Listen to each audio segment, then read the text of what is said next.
प्रेम शुक्ला जी, बिहार में जीत दर्ज की एनडीए ने, लेकिन जितने करीबी अंतर से ये जीत दर्ज हुई, तेजस्वी यादव ने पसीने छुड़ा दिए थे, इस बात से इनकार नहीं किया जा सकता। और ऐसे में बंगाल में तो आपके विरोध में विपक्ष की सबसे मजबूत कहा जाए तो अतिशयोक्ति नहीं होगी, जुझारू नेता हैं। क्या इतना आसान होगा ममता बनर्जी का घर ढहाना? देखिए, बिहार में 15 वर्षों की एंटी इनकम्बेंसी के बाद भी जिस तरह प्रधानमंत्री जी की लोकप्रियता के कारण बिहार में चौथी बार एनडीए की सरकार बन रही है, वैसे में बंगाल में तो एंटी इनकम्बेंसी जबरदस्त जो है वो ममता बनर्जी के खिलाफ है, जनाक्रोश उनके खिलाफ है। जिस तरह से भ्रष्टाचार व्याप्त है वहां, अम्फन जैसे तूफान में भी जिस तरह से भ्रष्टाचार किया गया, सरकारी स्कीम्स में भी जिस तरह से लूट मचाई गई है, जिस तरह से टीएमसी के कार्यकर्ताओं ने जो है हिंसक और बर्बर गतिविधियां की हैं, ऐसे में वहां पर आप देखिए लोकसभा में जिस तरह से भारतीय जनता पार्टी का प्रदर्शन रहा, 41% मत क्या संकेत दे रहे हैं। और आदरणीय प्रधानमंत्री जी की जो योजनाएं हैं, जिस तरह से बंगाल के गरीबों तक नहीं पहुंच रही हैं, जिस तरह बंगाल की 32 ऐसी योजनाएं हैं जो बंगाल के गरीबों के लिए है, लेकिन ममता बनर्जी उन गरीबों को उन योजनाओं से वंचित कर रही हैं। ऐसे में वहां का जो वंचित वर्ग है वो सिंचित होने के लिए, वहां का जो पीड़ित वर्ग है वो पीड़ा मुक्त होने के लिए, वहां जो हिंसा का शिकार वर्ग है वो हिंसा से मुक्ति पाने के लिए भारतीय जनता पार्टी को निश्चित तौर पर बंगाल में सत्ता की चाबी सौंपेगा, ताकि बंगाल में जो अभी आपके सिद्धेश्वर शुक्ला जी ने कहा तो वहां आर्थिक वैषम्य है, वहां के आर्थिक वैषम्य को दूर करने के लिए, वहां के सामाजिक संतरास को दूर करने के लिए, वहां की हिंसक गतिविधियों को खत्म करने के लिए, बंगाल को विकास के महामार्ग पर ले जाने के लिए स्वाभाविक तौर पर एकमेव विकल्प भारतीय जनता पार्टी है। चलिए, प्रेम शुक्ला जी कह रहे हैं कि एकमात्र विकल्प अब बंगाल में बीजेपी है, लेकिन तौसीफ जी देखिए, बड़ी बात यहां से एक नैरेटिव सेट करने में बीजेपी कामयाब हुई है, इस बात से इनकार नहीं किया जा सकता।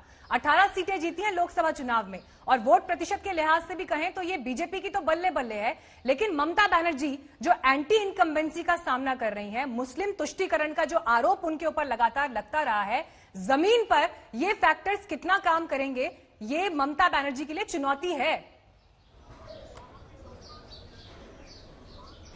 देखिए, नैरेटिव सेट करने में सक्षम रहे हैं, ये बात तो सही है। खुद गृह मंत्री ने बोला है कि उनकी ट्रोल आर्मी इतनी बड़ी है कि वो हर बात को, हर खबर को, चाहे वो सच हो या झूठ, उसको वायरल कर सकते हैं। और क्यों ना कर सके, आज भारत में सबसे रईस पार्टी है BJP. Association for democratic reforms के तहत पिछले 2 साल में बीजेपी को 915 करोड़ रुपए का डोनेशन मिला है, जो कि 94%, 94% पॉलिटिकल डोनेशन जो दिए जाते हैं सारे पार्टी में, उनका 94% पॉलिटिकल डोनेशन दिया गया है बीजेपी को। तो ये तो अपना प्रोपेगेंडा सेट कर देते हैं, अपना नैरेटिव सेट कर देते हैं। देखिए, ये कहते हैं कि इन्हें वोट प्रतिशत बढ़ा है। हाँ, आपका वोट प्रतिशत बीजेपी का बढ़ा है 2019 में, लेकिन ये जन आक्रोश तृणमूल के खिलाफ या एंटी इनकम्बेंसी कैसे है?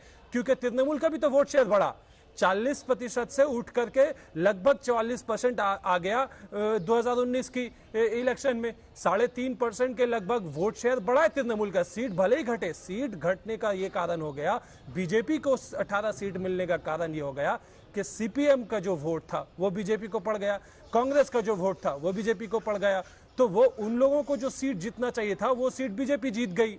लेकिन इसका ये तो मतलब नहीं कि तृणमूल में कहीं पे कमी रह गई। तृणमूल का तो 3 जिले तो बंगाल में ऐसे हैं जहां मुस्लिम आबादी 50% है। ठीक है, सवाल यहां से ये, जब ओवैसी ये कह रहे हैं कि वो भी अब बंगाल में उतरने वाले हैं, बिहार में उन्होंने क्या कहा ये तो आप आंकड़े देख रहे हैं, 5 सीटें जीती हैं सीमांचल में। अब अगर ओवैसी उतर रहे हैं मैदान में तो नुकसान किसका होगा? सीधे सीधे ममता बनर्जी के वोट बैंक का होगा। इस चुनौती को परख रहे हैं आप? हाँ, तो जी हाँ, ये चुनौती देख रही है। ये सच्चाई है जो उनको वोट मिल रही है बिहार में। तो अब सवाल ये उठता है कि बीजेपी सिर्फ तृणमूल पे प्रहार करती है, बीजेपी ये एमआईएम पे प्रहार क्यों नहीं करती? दूसरा सवाल ये उठता है कि एमआईएम अगर खुद को सेक्युलर फोर्सेस कहते हैं तो उन्होंने महागठबंधन के साथ में अलायंस क्यों नहीं किया बिहार में? और अगर बंगाल में भी अगर उनको एक सेक्युलर फोर्सेस के साथ खड़ा रहना है तो वो सेक्युलर फोर्सेस के साथ में गठबंधन करें। अगर उनको वोट कटवा पार्टी के इल्जाम से बचना है तो वो ऐसा कुछ करें, क्योंकि जनता, आखिरकार जनता इसका डिसाइड करेगी। जनता में आपने देखा होगा रिएक्शन आया है। जो लोग एमआईएम के खिलाफ भी बातें उठी हैं और एमआईएम के सपोर्ट में भी बातें उठी।